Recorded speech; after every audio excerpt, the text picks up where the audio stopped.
देखिए, टॉपिक है multiplication theorem of probability. क्या होती है तो बात की बात है, कैसे होती बात की बात है, क्यों होती है ये मेन बात है।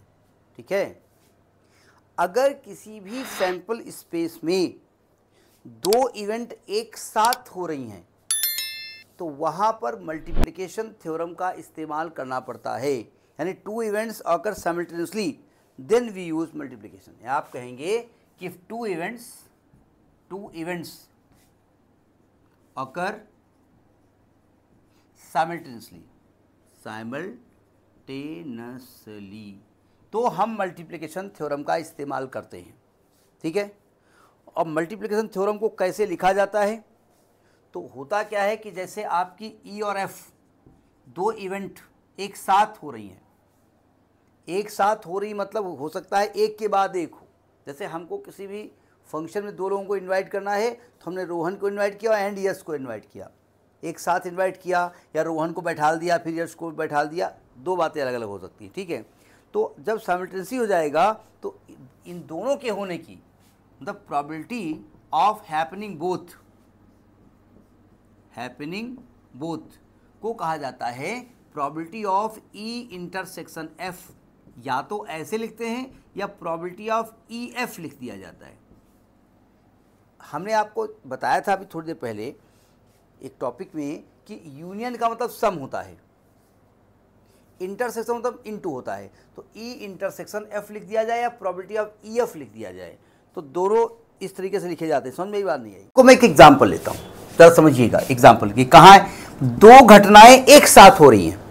ठीक है, जैसे हमने माना कि मान लेते हैं कि भाई 52 कार्ड्स हमारे पास हैं, 52 कार्ड्स हमारे पास हैं और हमें यहाँ पर निकालना ये है, हमने कहा कि हम के जो है ना इवेंट है जिसमें किंग निकाला गया है, किंग निकालने की प्रोबेबिलिटी है, के इज द ड्राइंग किंग, और क्यू जो है ना वो है इवेंट ड्राइंग क्वीन निकालना है।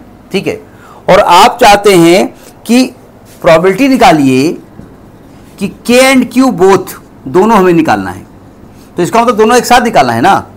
एक साथ का मतलब दो हाथों से दो को नहीं खींचना है, एक को निकाल लो रख लो, दूसरे को निकाल लो रख लो, वो बात की बात है। ठीक है, यानी आपको निकालना है probability of king and queen both, ऐसे लिखो, या आप लिखो probability of king queen both, ऐसे लिखो। तो लिखने का तरीका समझ में आया कि नहीं आया कि लिखा कैसे जाएगा? तो ये इसके लिखने का तरीका होता है। ठीक है, अब इसको कैसे लिखा जाएगा, एक सेकंड रुकिए जरा। अच्छा, गड़बड़ हो गया है क्या?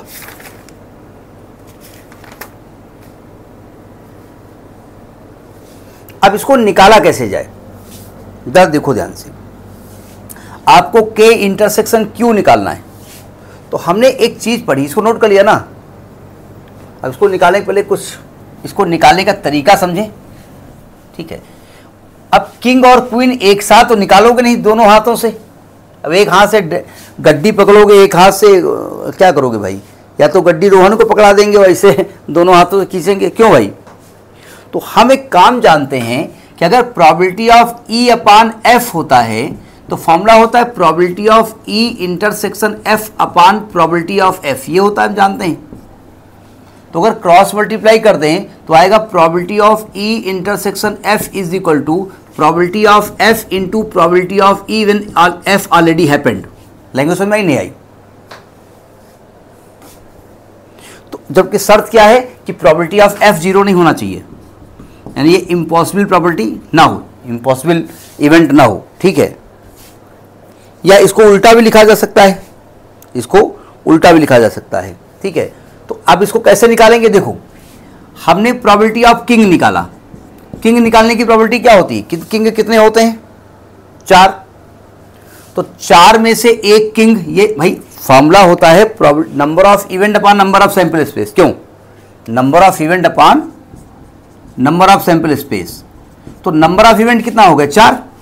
चाहे 4 लिखो चाहे 4C1 लिखो, तरीका दोनों है। और नंबर ऑफ स्पेस 52, तो किंग निकालने की तरीका 1/13। क्यों? और प्रोबेबिलिटी ऑफ क्वीन, अब देखो दो चीजें, क्वीन व्हेन किंग ऑलरेडी बाहर बैठे हैं, तो किंग के बाहर बैठने से क्वीन क्या करेगी भाई, क्वीन अलग चीज है, तो क्वीन का निकालना का भी 4/52 आएगा 1/13। क्यों? अब आपको निकालना है probability of king intersection queen. Formula क्या आया, probability of king into probability of queen when king already बाहर बैठे हैं, यानी 1/13 इंटू 1/13 यानी 1/169। समझ में आई बार नहीं क्वेश्चन लगाने का तरीका? ठीक है, एक और एग्जांपल इसको हम लेते हैं, ठीक है, नोट कर लीजिए फिर बताएं।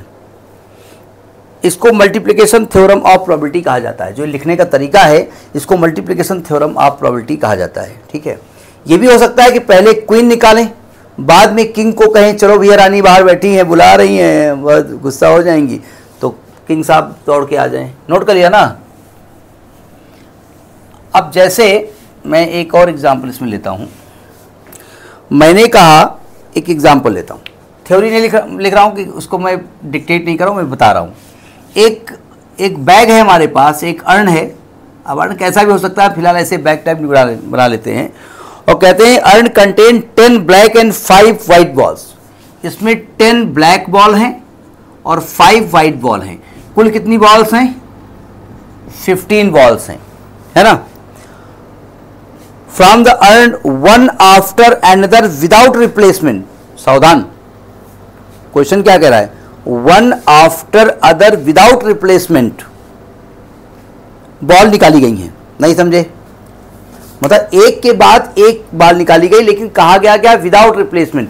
मतलब जब बॉल एक निकाल ली गई तो वो बॉल दोबारा बैग में नहीं रखी गई, ये पहले उन्होंने कह दिया। ठीक है, अच्छा सुनिए ध्यान से, सावधान। अब पिछले वाले में उन्होंने किंग निकाला था, इसके पहले वाले क्वेश्चन में, ठीक है, लेकिन उन्होंने ये नहीं कहा कि क्वीन निकालने के पहले किंग को बाहर रखा गया कि अंदर रखा गया, ये बोला नहीं उन्होंने। ठीक है, इसलिए क्वीन निकालते वक्त भी हमने पूरे 52 कार्ड लिए थे। नहीं समझे? अगर वो हमसे कहते विदाउट रिप्लेसमेंट, पहले किंग को निकालते, जब क्वीन को निकाल रहे होते तो कार्ड कितने हो गए होते? 51। फिर नंबर ऑफ सैंपल्स पे 51 आता वहां पर, लेकिन हमसे कुछ कहा नहीं गया कि क्वीन को निकाला तो किंग फिर अंदर चला गया कि बाहर चला गया, तो हम फिलहाल मान लेते हैं कि उसके अंदर है। ठीक है, अब ये कह रहे हैं कि one after other without replacement, what is the probability that both drawn balls are black. दोनों ब्लैक बॉल्स हैं। ठीक है, देखो हमने मैंने 2 बॉल निकालनी है, हमने ई इवेंट मानी जबकि फर्स्ट बॉल ब्लैक है। कैसी है? फर्स्ट बॉल ब्लैक है, और एफ इवेंट निकाली जबकि सेकेंड बॉल ब्लैक है। तो दोनों ब्लैक ही है ना, ऐसा तो कहा नहीं उन्होंने। तो अगर हमको निकालना हो प्रोबेबिलिटी ऑफ ई, अगर ई निकालना चाहते हैं तो प्रोबेबिलिटी ऑफ ई कैसे निकालेंगे? फर्स्ट बॉल निकालने जा रहे हैं, एक बॉल निकाल रहे हो ना, तो number of event black ball कितनी है? 10 है ना, 10/15 आएगा। या तो ऐसे लिखो 10C1/15C1, वो भी एक तरीका होता है लिखने का। तो पहली बॉल निकालने का तरीका समझ में आ गया। अब आपको प्रोबेबिलिटी ऑफ सेकेंड बॉल, जबकि पहली बॉल पहले से निकली जा चुकी है। अब देखो ध्यान से, सेकेंड बॉल जब निकालोगे तो अब बताओ आपके पास ब्लैक बॉल कितनी है विदाउट रिप्लेसमेंट? हाँ, पहली वाली बॉल अंदर नहीं रखी गई है तो 9 हो जाएगी ना, और अपान टोटल कितनी बॉल है? 14। और आपसे क्या रहा है कि probability of E intersection F निकालिए। ई एंड एफ याद है ना, मतलब हमने कहा था probability of E and F, ऐसे लिख सकते हैं। क्या फॉर्मूला था?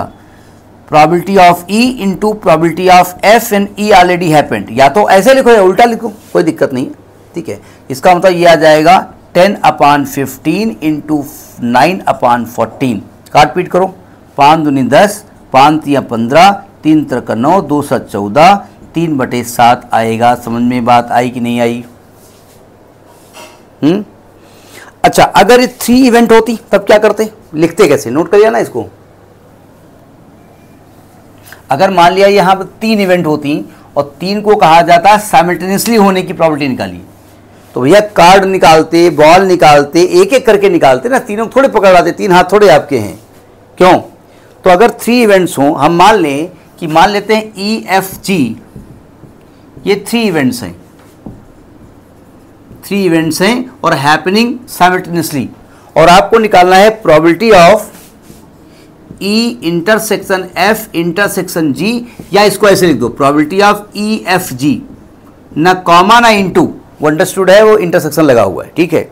तो कैसे लगाया जाएगा, इसमें लगाएगा प्रोबेबिलिटी ऑफ ई, पहले हो गई, ठीक, फिर probability of F when E already happened into probability of G when E, एक minute, E intersection F already happened, समझ में बात नहीं आई, ऐसे लिखा जाएगा, या इसको ऐसे लिख सकते हैं, प्रोबेबिलिटी ऑफ पहले ई हो गई, फिर probability of F when E already happened into probability of G upon, इसको ई एफ लिख दो केवल, इंटरसेक्शन को हमने क्या कहा कि ऐसे ई एफ लिखा जा सकता है।